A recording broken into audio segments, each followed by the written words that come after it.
Olá, caro estudante, olá, caro estudante. Aqui o professor Carlos Henrique e hoje a gente veio aqui para fazer um comentário sobre essa prova da UES 2025.2 no tocante à disciplina de História. Então vamos comigo analisar como é que foi essa prova de História hoje, o que é que ela cobrou para a gente, o que é que ela salientou, o que é que ela colocou como mais importante para vocês estudantes a partir da prova que foi realizada hoje.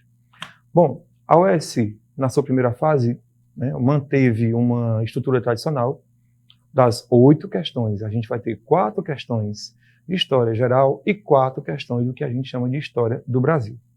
No tocante à História Geral, a gente teve algumas temáticas consideradas relevantes, perpassando a partir somente da Idade Média. A gente não vai ter nenhuma questão de historiografia, o que se come chamar de pré-história ou história antiga. A gente vai ter uma cobrança de uma questão sobre as cidades medievais. A gente vai ter um olhar debruçado sobre o chamado renascimento cultural.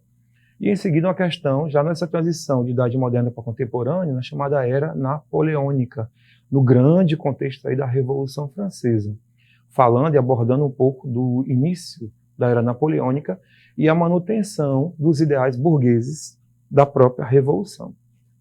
No ponto de vista da história do Brasil, a gente vai ter também uma série de temáticas, na verdade, clássicas e consideradas importantes.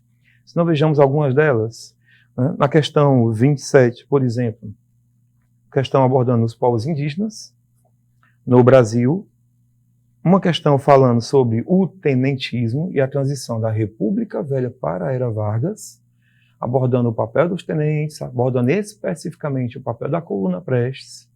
Uma outra questão falando sobre a chamada República Liberal, essa transição entre a ditadura de Vargas e a ditadura de 64, civil-militar, especificamente com um olhar debruçado ao governo Jango, as dificuldades da sua posse, as dificuldades da sua governabilidade, passando por ideias como o parlamentarismo, as propostas posteriores de reforma de base que culminaram com o golpe civil-militar de 64. A prova finaliza trazendo para a gente uma discussão bem contemporânea do ponto de vista da chamada Nova República. E o foco foram os movimentos sociais, como o MST, a formação e a atuação da CUT, o MTST e a CUFA, convidando o estudante a pensar o quanto esses movimentos só puderam, de fato, ganhar corpo, mobilização e atuação efetiva com o final da ditadura civil-militar. Professor, a gente pode dizer que caiu o conteúdo de História do Ceará?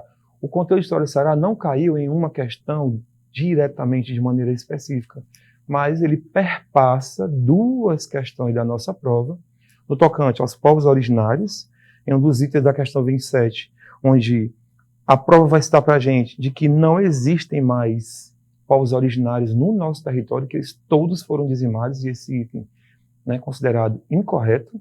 E uma outra abordagem feita sobre um tangenciamento de História do Ceará foi no tocante ao tenentismo, a coluna Prestes, pelo estado do Ceará. A gente sabe que a coluna Prestes por aqui chegou a passar, se criou uma expectativa de confrontos com as tropas de Lampião, por exemplo, convocados para defender Juazeiro do Norte, esse encontro que acabou nunca acontecendo.